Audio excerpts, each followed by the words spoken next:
بسم اللہ الرحمن الرحیم۔ حضرت ربیعہ بن کعب رضی اللہ تعالیٰ عنہ بیان کرتے ہیں، اس وقت جب میری روح نور ایمان سے منور اور میری عقل معنی اسلام سے آشنا ہوئی تھی، میں ایک کمسن نوجوان تھا۔ جب پہلی بار میری آنکھیں دیدار رسول صلی اللہ علیہ وآلہ وسلم سے شرف یاب ہوئیں تو آپ صلی اللہ علیہ وآلہ وسلم کی محبت میری رگ و پے میں سرایت کر گئی اور میرے پورے وجود پر حاوی ہو گئی۔ میں آپ صلی اللہ علیہ وآلہ وسلم کے اوپر اس طرح دل و جان سے فریفتہ ہو گیا کہ آپ کی محبت نے مجھے ہر چیز سے بیگانہ کر دیا۔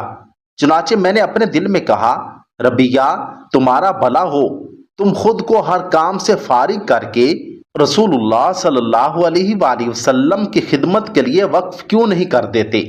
ایسا کرو کہ اپنے آپ کو ان کی خدمت کے لیے پیش کر دو۔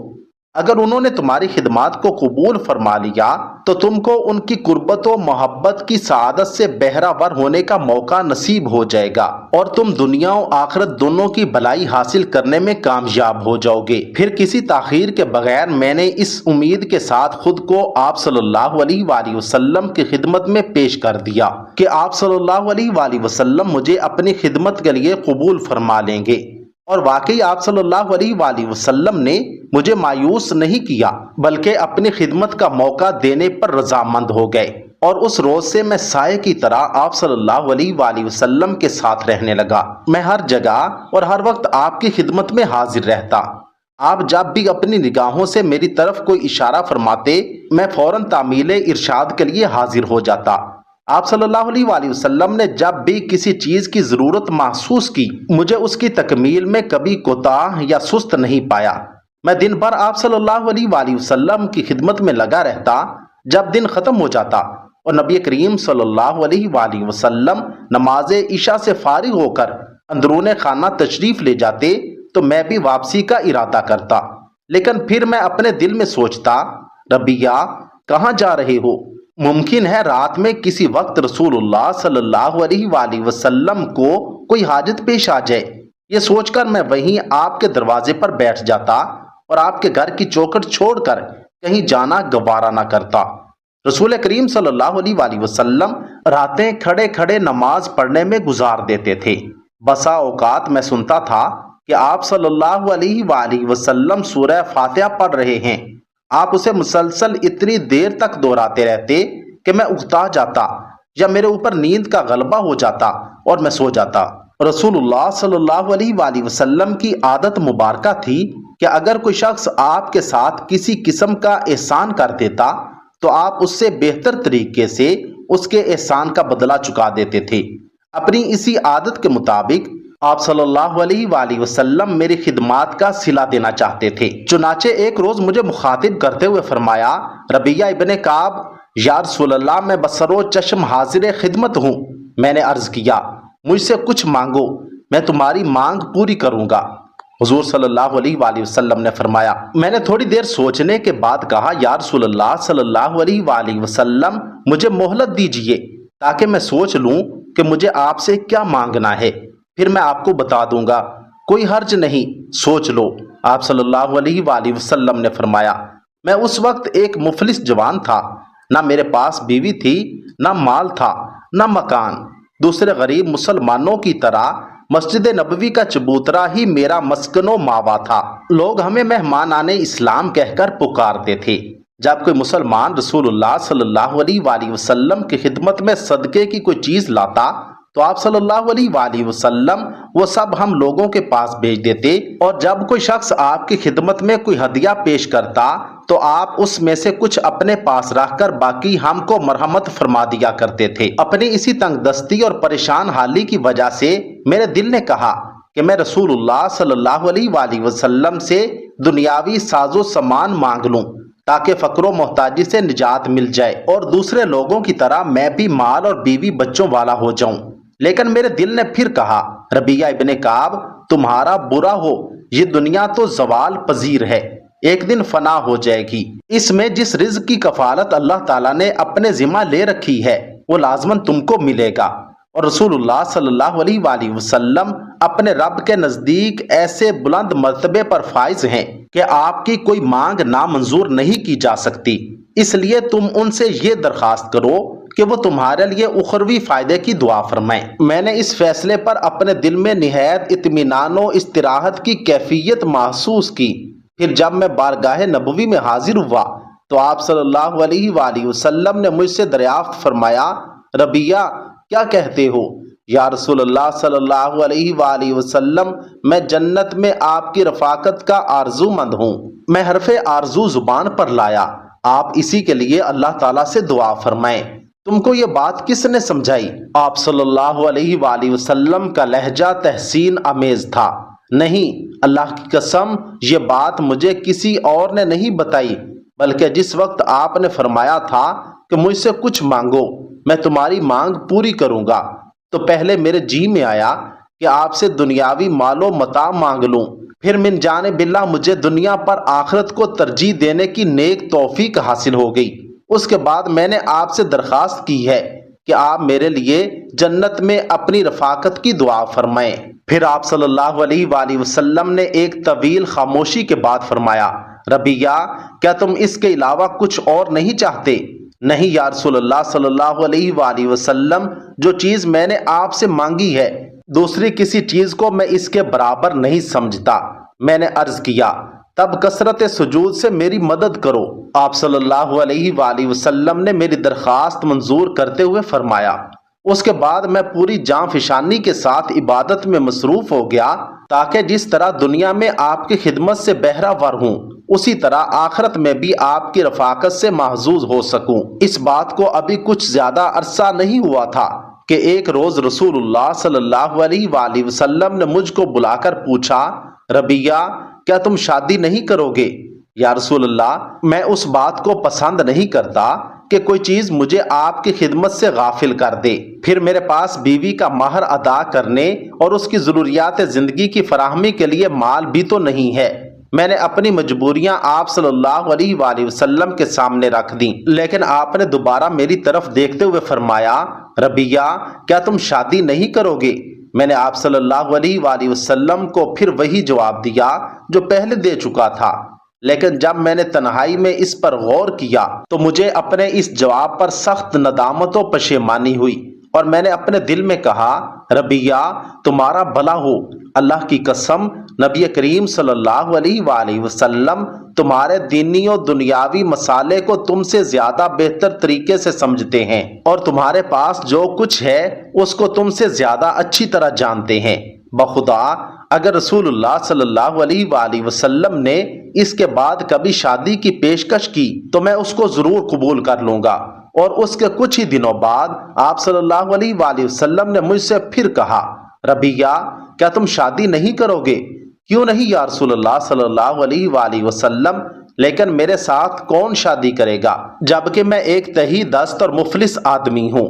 میرے اس جواب پر حضور صلی اللہ علیہ وآلہ وسلم نے فرمایا، فلاں کے پاس جاؤ اور اس سے کہو کہ رسول اللہ صلی اللہ علیہ وآلہ وسلم نے تمہیں حکم دیا ہے کہ اپنی فلاں لڑکی کا نکاح میرے ساتھ کر دو۔ میں نے شرماتے ہوئے ان کے پاس جا کر کہا کہ رسول اللہ صلی اللہ علیہ وآلہ وسلم نے مجھے اس حکم کے ساتھ آپ کے پاس بھیجا ہے کہ آپ اپنی فلاں لڑکی کا نکاح میرے ساتھ کر دیں۔ فلاں لڑکی کے ساتھ؟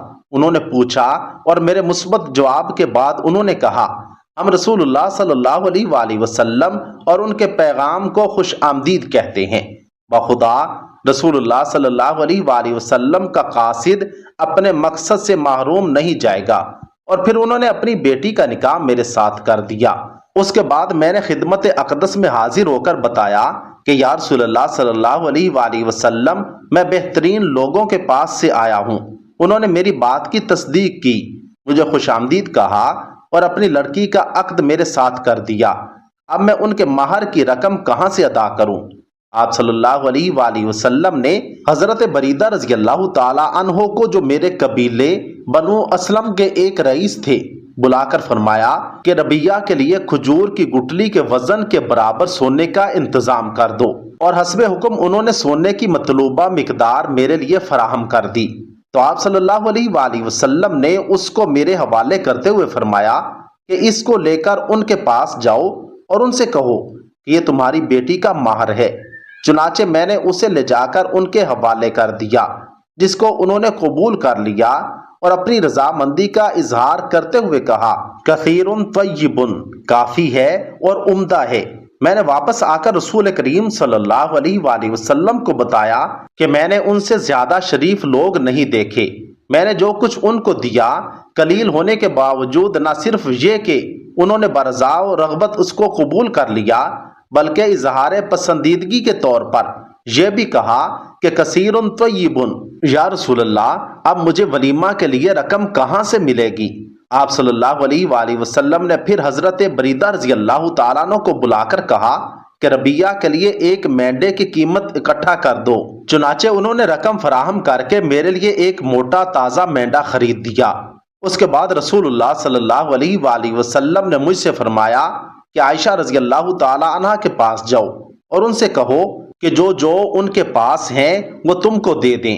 اور جب میں نے ان کو رسول اللہ صلی اللہ علیہ وآلہ وسلم کا پیغام پہنچایا تو انہوں نے ایک ٹوکرے کی طرف اشارہ کر کے فرمایا کہ اسے اٹھا لو، اس میں 7 جو ہیں۔ اللہ کی قسم ہمارے پاس اس کے علاوہ کھانے کی دوسری کوئی چیز نہیں ہے۔ میں وہ مینڈا اور جو اپنی بیوی کے گھر والوں کے پاس لے گیا۔ انہوں نے کہا کہ جو سے تو ہم روٹیاں تیار کر دیں گے، البتہ مینڈا تم واپس لے جاؤ اور اپنے ساتھیوں سے کہو کہ اس کا گوشت تیار کر دیں۔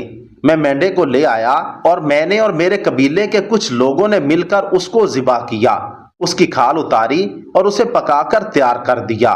اس طرح ہمارے پاس ولیمے کے لیے روٹی اور گوشت کا انتظام ہو گیا۔ میں نے رسول اللہ صلی اللہ علیہ وآلہ وسلم کو بھی اپنے ولیمے پر بلایا اور آپ نے میری دعوت قبول فرمائی۔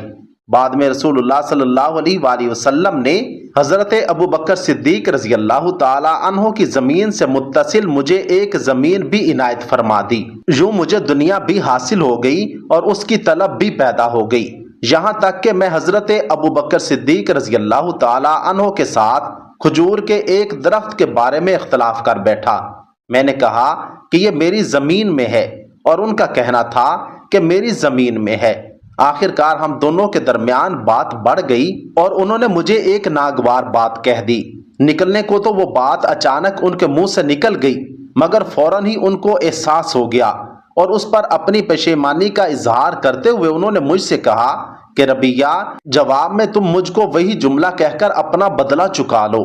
لیکن میں نے کہا کہ بخدا میں آپ سے بدلہ لینے کی جرت نہیں کر سکتا۔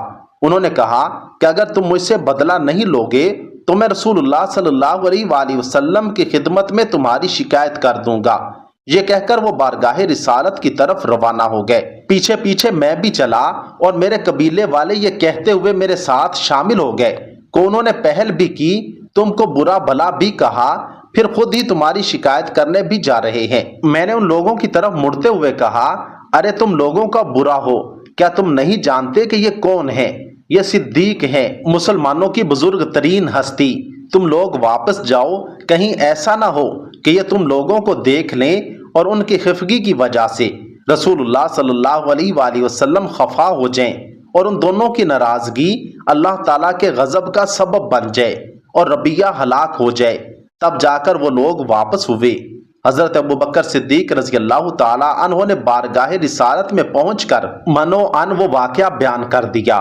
تب رسول اللہ صلی اللہ علیہ وآلہ وسلم نے میری طرف سر اٹھا کر پوچھا ربیہ تمہارا اور ابو بکر کا کیا معاملہ ہے؟ میں نے عرض کیا یا رسول اللہ صلی اللہ علیہ وآلہ وسلم یہ چاہتے ہیں کہ میں ان کو وہی بات کہہ دوں جو انہوں نے مجھے کہی تھی، لیکن میں نے ایسا نہیں کیا۔ ہاں تم نے ٹھیک کیا، تم ان کو ہرگز وہ بات نہ کہنا جو انہوں نے تم کو کہی تھی، بلکہ تم یوں کہو کہ اللہ تعالیٰ ابو بکر کو معاف فرمائے۔ آپ نے میرے طرز عمل کو سراہا تو میں نے کہا کہ ابو بکر صدیق رضی اللہ تعالیٰ عنہ اللہ تعالیٰ آپ کو معاف فرمائے۔ اس کے بعد حضرت ابو بکر صدیق رضی اللہ تعالیٰ عنہ یہ کہتے ہوئے واپس چلے گئے ربیہ اللہ تعالیٰ تم کو میری طرف سے بہترین جزا دے۔ اور اس وقت ان کی آنکھوں سے بے تحاشا آنسو بہ رہے تھے۔ اللہ رب العزت سے دعا ہے کہ اللہ رب العزت ہمیں صحابہ کرام والا جذبہ، جنوں اور حضور علیہ الصلوۃ والسلام کے ساتھ وہی سچا عشق مصطفیٰ عطا فرما دیں۔ کمنٹ سیکشن میں آمین ضرور لکھیے گا۔